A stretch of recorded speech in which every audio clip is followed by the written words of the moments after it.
Ambassador Nikki Haley, former U.S. ambassador to the United Nations, is with us now. So these sanctions that come in sort of drips and drabs. The president said, well, wait a month and see where we are. And we just saw this report from Alex Hogan, and this is where we are. Will this new round have the effect that they wanted? I mean, you're going to see more of the same thing when you just continue to do this drip, drip, drip. We're not seeing enough. And the bottom line is he's doing a little bit to say he's going to do it. But, for example, one of the sanctions is on Russian investments. Who's going to go invest in Russia right now? No one's investing in Russia. The only thing that's going to make a difference is Russia's a one-industry country. You got to hit their energy sector. You have to do it. And, you hear all these excuses about, no, it's going to hurt the Europeans. I mean, really, Germany's only dependent by 14%. You've got Lithuania, who's dependent by 8 or 9%. They've already pulled out. They're not dependent on Russia anymore. These European countries need to become independent, and we need to help them, which is why we need to be doubling down and exporting as much liquefied natural gas. I think a lot of people in America are like, what do you mean there's more sanctions to be added? I think the assumption has been, haven't we done everything we can? We haven't. So what would explain why that has not happened?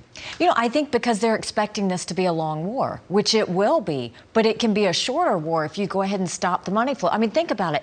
All the money that goes into Russia right now is being used to kill Ukrainians. Your goal is to stop that money flow going into the country, because then they can't do as much harm. The only way to do that is to literally go after the energy sector. It's the one money fuel that Putin's got. So why are you allowing him to continue to get it? If we were to do that, can China make up for that on the other side, though? I mean, there's all these things China could do. China has said that this is going to be our ultimate partner, and so I think China's going to do whatever they can to help. But that's when we go and say, okay, do we do secondary sanctions on China for helping Russia on those energy? A couple things here. Chuck Hagel was on with Sandra yesterday, former Secretary of Defense. I mean, to your point about a long war, we heard Milley last hour saying, expect it, it's going to happen. First Hagel on that, then the question. I think the most immediate thing that we can do, we have to do, is we've got to stop this war. And it cannot be seen as a victory in any way for Putin. And that means the Ukrainians need to go on the offensive, and we need to help them with that. We need to upgrade the weaponry. We need to upgrade everything that we're doing, including sanctions, tougher sanctions, to really strangle Putin. So his last point goes to your point about sanctions. He said to go on the offensive. That's something this administration has not wanted to do. But if you give them more Javelin tank weapons, the trench warfare that's going to happen now in southeastern Ukraine will help. I mean, why are we making the Ukrainians beg for things? Why are we doing that? Because this isn't just a war on Ukraine. This is a war on freedom. So, I'm glad the Czechs are giving them tanks now. More Europeans should be giving them more things, but we should be giving them anti-aircraft. We should be helping with everything we can. They're not asking for troops on the ground. They're asking for help so that they can continue to fight. They are they're literally don't have the guns that the Russian military have. Give them everything they need to have to protect themselves. And let's not forget, we've got to get them aid. They're good fighters, but they've got to get Is this administration concerned with giving them too much so that they can beat Putin?